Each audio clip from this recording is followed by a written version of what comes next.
Hey everybody, welcome to Drive Thru Review number 413. Today we're going to talk about the Favor of the Pharaoh. And this is a new game from Vizier Games, just being released now. It should probably be out in bulk at Essen. This is designed by Tom Lehman, who did Race for the Galaxy among several other games, as well as a game called To Court the King, which came out a while ago. I don't remember how long ago, but it was a while. This is sort of a reimagining or sort of a second edition, but there's a lot more stuff to Favor of the Pharaoh than there was in Court the King, but some of the similar sort of core mechanics are the same. What you're going to be doing in the game, it's 2 to 4 player game, rolling dice and then using combinations of those dice to acquire cooler special ability tiles and then add that to your repertoire, and then you get more and more dice and you get more different special abilities. You get custom dice that allow you to change dice faces, do different special actions and so on, until somebody rolls 7 of a kind, and then it kind of triggers this end game phase where everybody's trying to beat that 7 of a kind, either with a higher 7 of a kind or maybe 8 of a kind, 9 of a kind, and apparently up to 12 of a kind, which I haven't seen happen. But let's jump into how the game works and I'll tell you what I think of it. Now, as you might imagine, Favor of the Pharaoh has an Egyptian theme, and the theme of it is you're basically a lowly serf trying to maneuver through the court of the Pharaoh and try to get audience with the queen. Needless to say, this goes right out the door as soon as you start playing the game. Now, in comparison to Court the King, the components and the art and just the overall look of the game has been quite upgraded. You can see we have a cool little insert here, and this helps to organize the 130 plus special ability tiles that players are going to set up and be purchasing throughout the game. The first thing you can do is shuffle up all of the start tiles, 1 per player, and then the player that is dealt the start player tile will obviously be the first player in the game. Now, each player will take a pyramid and place that in front of them, and this is the spot where you'll be rolling dice and then locking them and placing them in the pyramid during the course of your turn. Also, starting with the player to the left of the start player, players will draw from these face down scarab tokens depending on where they're seated around the table, and these can be one of 2 things. You can see on the left here we have a little question mark with some arrows that allows you to re-roll 1 dice on your turn, and the icon on the right allows you to add a pip or bump up a die by 1. The next thing players will do is set out these level bars, and you can see here we have a level 3, 4, 5, 6, and 7 going from the bottom to the top. And these bars are double-sided. You've got an A and a B side. And for your first game, you can use all the A side, but as you play more and more games, you can flip these around however you wish. And these are going to show you sort of the cost for buying all the different special ability tiles. Now, once you set up all of the level bars, you'll start from the bottom left, and then you'll work your way across and then up. And you'll grab the tiles that match the pip. So you can see this 3 of a kind has a 3 pip next to it. You'll roll a die. Let's say in this case we rolled a 1. You'll grab the matching tile that has a 1 because we rolled a 1 and it has the matching icon of the 3 pips. And then we'll put down a certain amount of those tiles based on the player count here. And then we'll kind of move our way across. And once we've rolled a die for each of the different positions and put the tiles in, then we're ready to play. Now, it is worth noting that there will be an app available. I believe the Android app is already available. I don't have an Android phone, so I couldn't check it out. But there is going to be an iOS app as well. But it doesn't take that long. You just kind of set it up, you roll a die, and as long as you keep the tiles organized in the insert, it's super quick. I mean, it takes you, a couple of minutes to set it up and then pack it away. So the insert really lends itself to organizing all the tiles in an efficient manner. So the setup really doesn't take that long at all. And once you're all set up, starting with the start player, you're ready to go. Now, everybody gets the start tile, and that you can see there tells them to get 3 red dice, and they're going to roll them on their turn. So maybe in this case, we rolled a 1, a 3, and a 5. Now, you always have to lock at least 1 die on your turn. So maybe in this case, we wanted to lock the 5, but you can lock more than 1 if you want. And then you go ahead and re-roll everything else. So we'll go ahead and re-roll again, and maybe in this case we got a 1 and a 5. Now I'll go ahead and lock the 5 here because now I want to go ahead and purchase a tile. You can purchase 1 tile per turn. Now, at the start of the game, you don't have a lot of options, so you're mostly going to be looking down here at this bottom row. And you can see there's a few different things. We got 3 of a kind, a pair, all even, and then finally 10 plus on the right. And what this is the sort of purchase cost. So this is the set of dice you need to be able to purchase one of these. Well, in this case, we have a pair of 5s. So let's go ahead and grab the surf tile. So we'll go ahead and take that tile and then we'll put it in our display. next to our start player tile or any other tiles that we may have had already there. This gives us access to the surf die. So on future turns, we now have this special die that we can roll. And this die is very special because it only has 1s, 2s, and 3s, and then on one side it has a 4. So it helps you sort of match those lower straights or those lower pairs that you might need for later on purchases. Now you can see here there are a variety of different colored dice, and even some with custom icons. Like here is the Voyage Die, and you get this by acquiring the ship captain tile.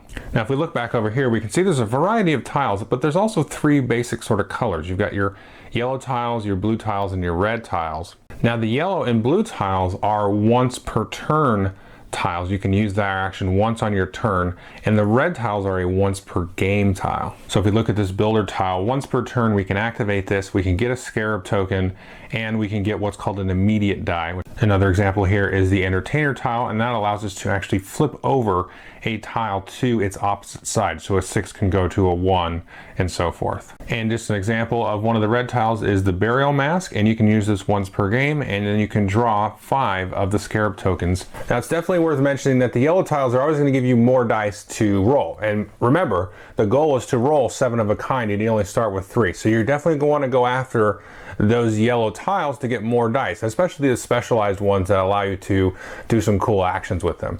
The blue dice are always going to be about manipulating, which is good because it's going to mitigate, your bunko rolls, and be able to give you, some more flexibility and things. And then the red tiles are very interesting because, again, they're once per game, and what I've found is that you typically want to kind of save those towards the end when you go and you're trying to trigger or sort of beat the end game roll, and I'll talk about that now. So as I said before, the end game goal is to get an audience with the queen, and the queen is always up here in the 7 of a kind slot. So let's say on my turn I rolled 7 4s.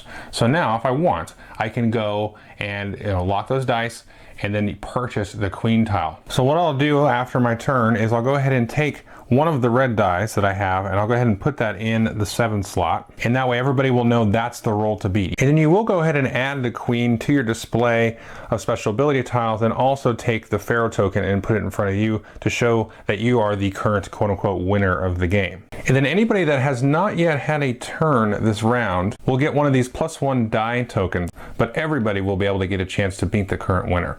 So then we're going to go around the table. Everybody's going to get a chance to beat whoever has the Pharaoh. If somebody does surpass the leader, then they will hand them the Pharaoh token, and they will be the current leader. If it does get back to whoever triggered the end game, and they are not still the winner, they will get one final shot to beat whoever the current winner is, and they now have the special ability that the queen grants. And what this means is that they can bring in any red die after their first roll and then set it to whatever number they want. So you see the plus with the asterisk. Anytime it's an asterisk, it means basically set the die to whatever face you wish. Now there is a lot of different special ability tiles. I'm definitely not going to cover most of them, but I do want to talk about some of the cool custom dice that come with the game. Now here we have this gold noble die, and this one has 4 5s and 6s and then 1 3, so it's kind of the inverse of the surf die. And here's the Voyage Die again. If you roll this side, it's similar to the scarab token where you can re-roll any 1 die. And then again, anytime you roll an asterisk, you can set any die, even the die with the asterisk on it, to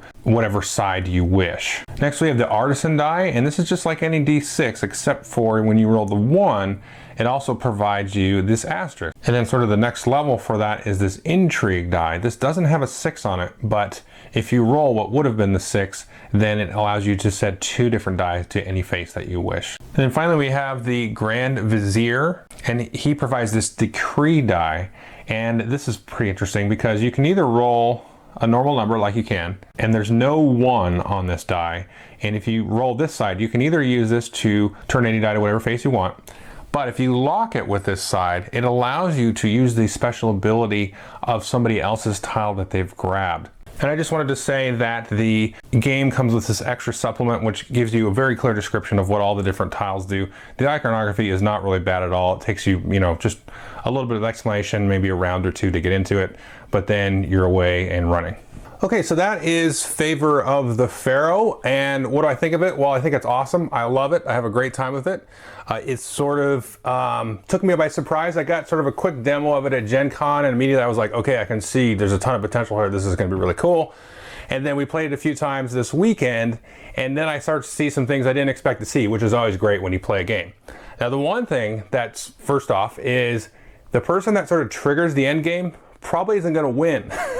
Because if you kind of take a stab at that, you're like, oh, I got my 7 of a kind, you know, it's a high 7 of a kind. You want to push off the pressure to the other players.